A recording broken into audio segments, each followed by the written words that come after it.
I released a video yesterday called The Whole Family Wakes Up with Z-Dog MD, and it was a lovely conversation.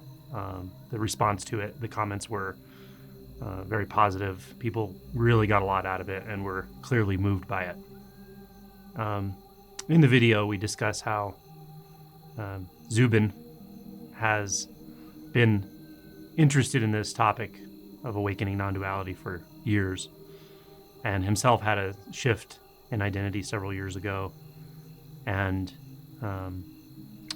he, in this video, discussed some of the dynamics between himself and his partner, his wife, over the last few years, and then recent events, including her having an awakening herself.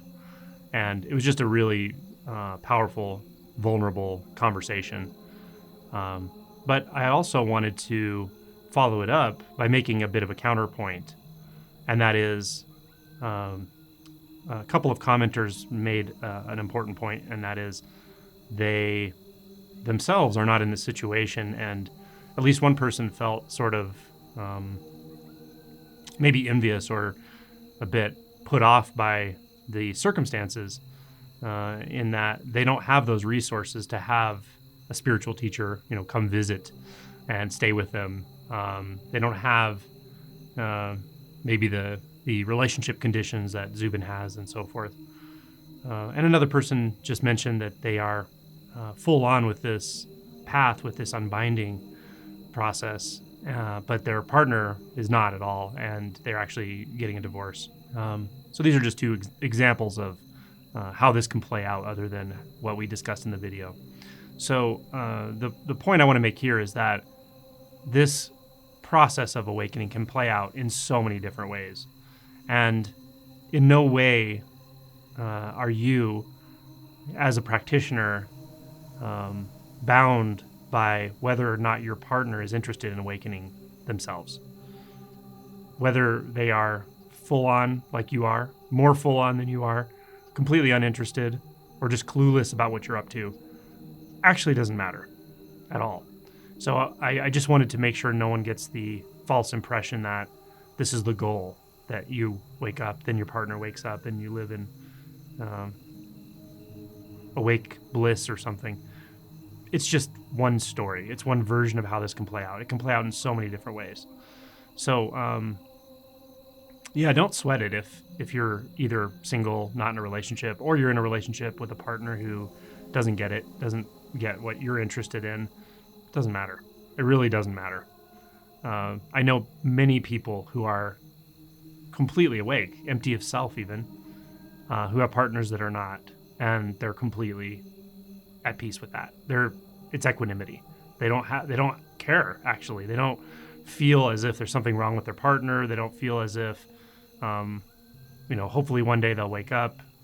I mean, maybe conventionally speaking, they might say that, but they don't preoccupy themselves with it at all. It's just not like that. It's much more like you're available.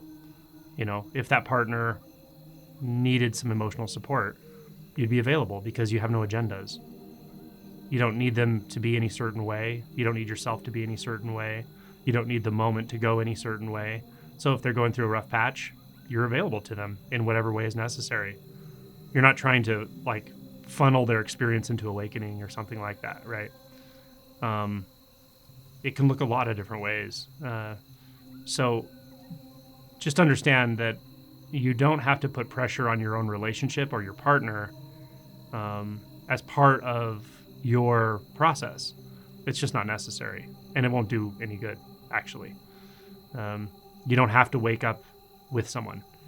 And and some people are attached to that idea that awakening is a partnership deal or something, and that can be an obstruction. It can be a big obstruction because you really have to go your own way with this.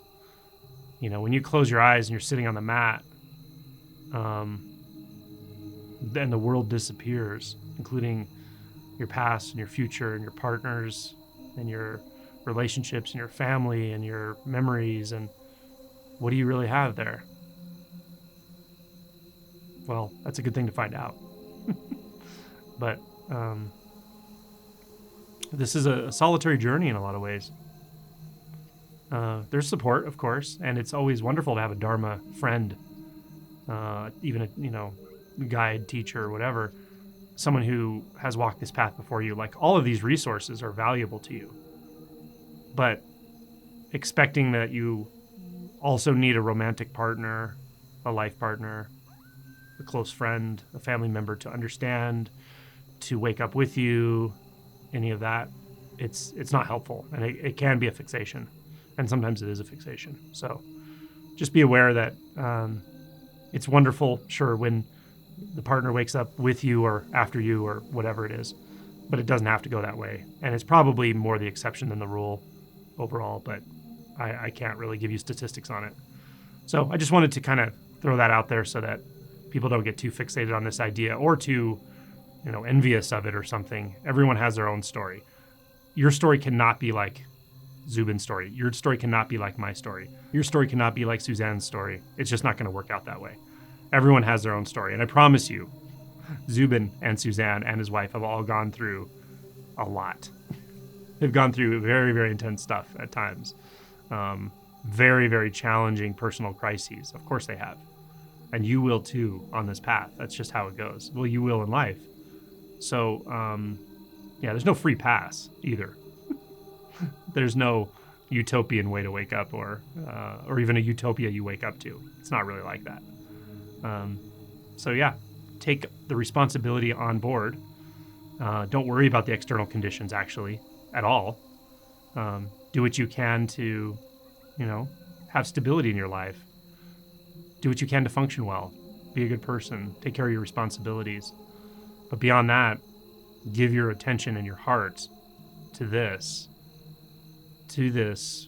unbinding process, to this orientation to living truth, to taking it all the way down through the root of your identity and see what's beyond. That's the commitment that matters, and it's one that only you can make with yourself.